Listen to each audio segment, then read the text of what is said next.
Hey guys, here we have a Mayfair Transistor record player. It's kind of small. You can see, pick it up with one hand. So it's kind of portable. Does need a little TLC, but it does work. It doesn't have the best sound, but it does work. Got this record here. By the way, it does have a 45 and 33. That is 45. That is 33. That spins the record right there. So let me put this record on here and give it a start.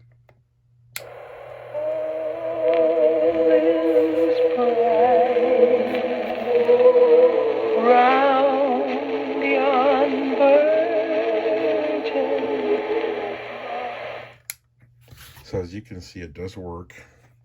We'll need some cleaning and adjusting, but it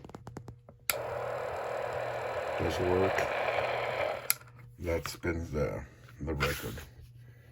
And there you go. I'll be listing this probably today, guys. Thanks. Any questions, let me know.